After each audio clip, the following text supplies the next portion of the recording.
All right. So, one piece of advice for this Monday morning episode is something I found. So, I follow someone on LinkedIn, Eric Partaker. Really great guy. He's a great person on coaching people on how to be a CEO.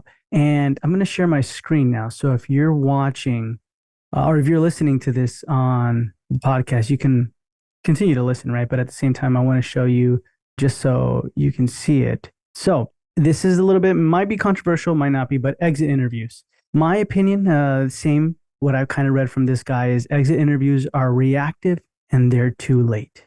And here's why you should use something called stay interviews. Adam Grant advocates the use of stay interviews. Adam Grant is a famous author and he's written a lot of books, but he advocates to use stay, STAY interviews over exit interviews to retain your best people. It's an essential tool for every leader to make the most of your top talent. Now, there's 6 powerful questions for you to use during the stay interview, right? That means your employees still, you assume that they still love their job. You haven't really seen that they've given you signs of quitting or anything like that. They're just great people. They're a great employee and you want to keep them happy. You want to keep your best people. So here's the 6 questions, and then I'm going to dive a little bit deeper on each question. Number 1, what do you enjoy most about your role? 2, what challenges could I help you with? 3, what would you love to learn to help you grow? 4, how fulfilled are you on a scale of 1 to 10 in your role? 5, what would you change about our company goals? And then 6, what's one thing I could do to be a better leader? Now, I'm going to keep the questions on here in case you want to write them down, but I'm going to go a little bit deeper into them. So if we go back to 1, right? The first question is, what do you most enjoy about your role? And this is a really, really easy place to start, especially if you are doing the stay interview, right? Just ask them and then celebrate their successes and focus on their strengths, right? Everything they've done, focus on their strengths, and then create more opportunities for them to do more of what they enjoy. So if they're like, I really love talking to the patients when they come in and saying hi and offering them coffee and all this, create more opportunities for that. So that's number 1. Number 2, what challenges or frustrations could I help you with? Recognize that it's not always smooth sailing. That's what this question recognizes, right? Like, hey, I know it's not easy breezy all the time. We have rough times. So utilize this question. Identify barriers or obstacles, and then find ways to lighten or remove them. So they're like, you know what, I love it, but then it's just, I hate the fact that like whenever the new patient comes in, all these things, the phones are ringing off the hook and I can't even greet them. And, I have to go to the phones and stuff like that. See how you can work together, right? To remove that or lighten that load. Number 3, what would you love to learn that would help you grow? This is super important question. Keep an open mind for whatever comes next, whatever they're going to tell you next. For example, a desire may be they want to be a dentist. They're a hygienist. They're like, you know what? My desire has been to be a practice owner, or it's been to be an associate, or, I would love to go back to dental school. Keep an open mind. Or maybe they want to take a course, right? They want to get into something specific. Keep an open mind and support skill development on one-off or group basis, right? Don't just bypass it or just ignore it. Support it if you can. 4, how fulfilled are you on a scale of 1 to 10 in your role? That's the question you're going to ask. Now, immediately follow up with what's one change that you would increase your score by just half of a point.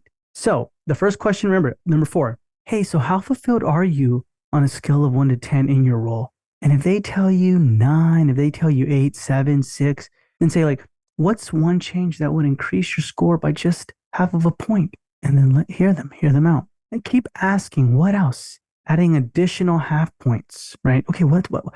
Oh, one thing that would help is, if we got to know the team more and you took us out once a month to eat dinner, right? And be like, okay, wow, okay, and what else? We do that, and then if you're at an 8, now it's 8.5. What would make it to a 9? And then kind of keep asking what else, right?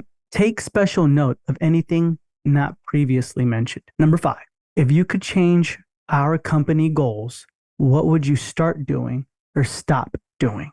Okay. This is an incredibly powerful question because people often have strong views on where to focus and where to let go.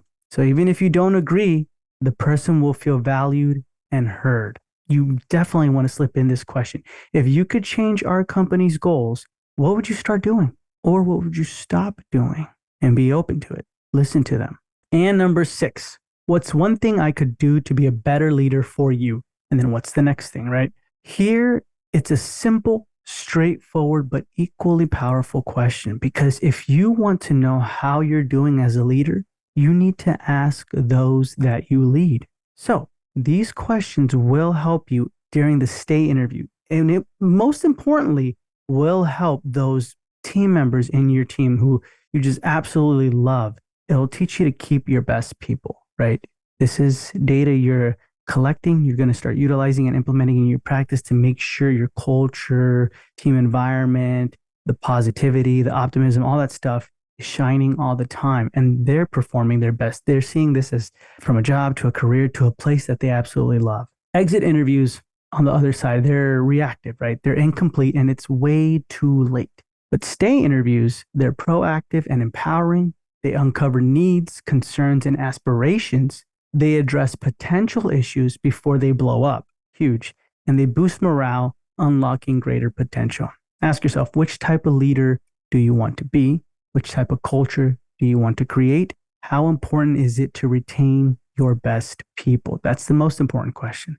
You have those people on your team right now. How important is it to retain your best people?